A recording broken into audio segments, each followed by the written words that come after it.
Ethan had practiced this evening 1,000 times in his head. He checked his reflection in the mirror again, tugging lightly at the cuff of his shirt. His dark hair was slightly tousled, and there was a faint line of gray near his temples he hadn't noticed before. He felt a familiar flutter in his chest, a mixture of anticipation and nerves. It had been years since he'd gone on a date, years since someone outside his family had made his heart race. After his wife passed suddenly 6 years ago, Ethan had thrown himself into being a father. He didn't allow himself much else. His life revolved around Lily and Maximum Lily, bright and endlessly curious, always asking questions that made him think twice about the world. Max, younger, mischievous, with an imagination so vivid it often left Ethan both exhausted and amused. Mornings were a blur of cereal bowls, backpacks, and homework checks. Nights were spent tucking in his children, listening to their soft breathing, sometimes sitting alone in the living room afterward, letting the weight of grief and responsibility settle on his shoulders. Love, he thought, was something from a storybook now, something he didn't get to have anymore.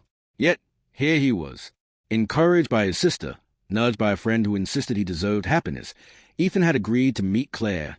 She wasn't someone he'd met at a bar or through swipes and profiles. She was someone who had been in his life for months online, texting, laughing, sharing stories about their kids, their struggles, their quiet victories. And somehow, through screens and late-night messages, he'd realized he trusted her. The doorbell rang. Ethan's palms were sweaty as he walked to open it. Claire was standing there, a little hesitant, holding herself together with gentle composure.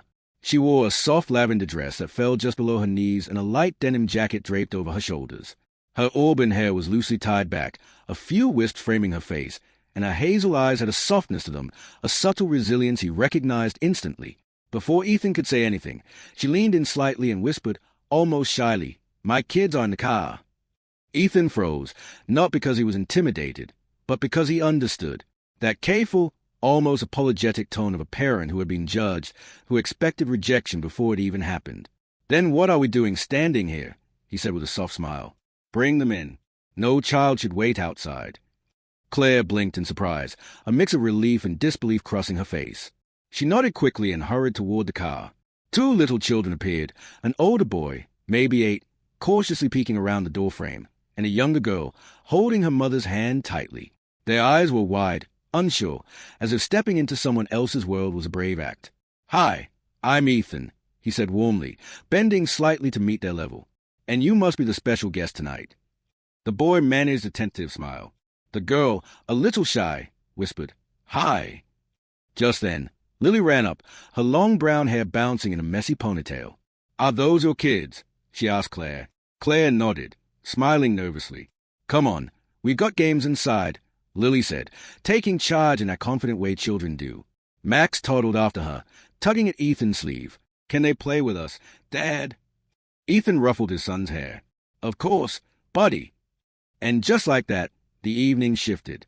What had been intended as a quiet dinner between two adults became a joyful chaos of laughter, conversation, and crayons rolling across the floor. Ethan ordered pizza because, in his experience, pizza and kids were the safest combination. The dining room buzzed with energy. Claire watched Ethan closely, a mixture of admiration and disbelief in her eyes. He didn't get frustrated when Lily accidentally knocked over her juice. He didn't seem distant or awkward when her son asked about dinosaurs or superheroes. Instead, he welcomed them, treated them as if they were meant to be there, as if he had been waiting for this moment all along. Later, when the children were curled up on the couch under blankets watching a movie, Claire finally spoke, her voice soft. "You didn't even hesitate," she said. "You didn't act like this was too much, like it was an inconvenience." Ethan looked at her gently. "Why would I? I know what it's like to carry the world on your shoulders, to be the one who stays up late when everyone else is asleep, wondering if you're doing enough. If someone can't accept your children, they don't deserve you, and if they can't love them, they'll never really love you either." Claire's eyes glistened. "No one's ever said that to me before," she whispered.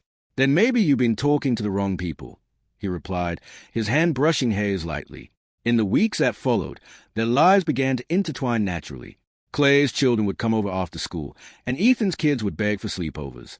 Saturday mornings were pancake mornings, sticky syrup, and laughter spilling across the table. The children fought over crayons and building blocks, while Ethan and Claire exchanged quiet smiles and stories over coffee. They shared the pains of their past, the nights spent alone, the fears of being too vulnerable. Claire had been raising her children alone after her husband left, working multiple jobs just to make ends meet, crying herself to sleep many nights.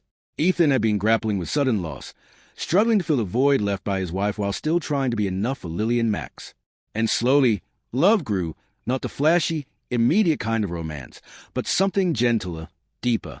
It grew in the way Claire's daughter leaned on Ethan without hesitation, the way Lily trusted Claire to guide her through her imaginative games, in the quiet glances they shared over cups of coffee, in the comforting presence they offered each other when the kids finally went to sleep. One evening, as the children built a blanket fort in the living room, Ethan and Claire sat on the porch, watching the sky deepen into twilight. "I used to think love ended when they were gone," Ethan said softly, "that I'd only have one chance. But meeting you, you've shown me that it doesn't end. It just finds a new way to exist." Claire reached out, her hand finding his. "Do you think we can really make this work?" Ethan's eyes were steady, warm, and full of conviction. "Look at us," he said, nodding toward the fort where the children laughed and argued over pillows. "Look at them. Look at this. This is what family looks like. And if we keep choosing each other, it can only get better from here." For the first time in years, Claire felt a sense of peace she hadn't dared to imagine. She wasn't alone anymore. And Ethan realized that his heart wasn't empty. Not really. It had just been waiting for the right person to share it with, the right person who understood that love didn't replace grief or responsibility. It only grew stronger because of it.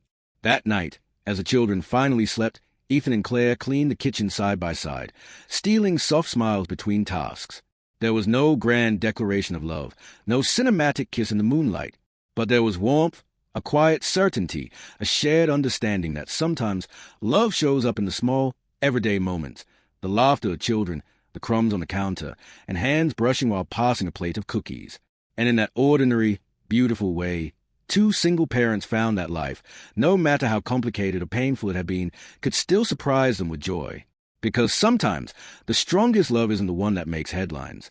It's the one that slowly, patiently, builds a home out of hearts that have learned what it means to endure, to hope, and to trust again.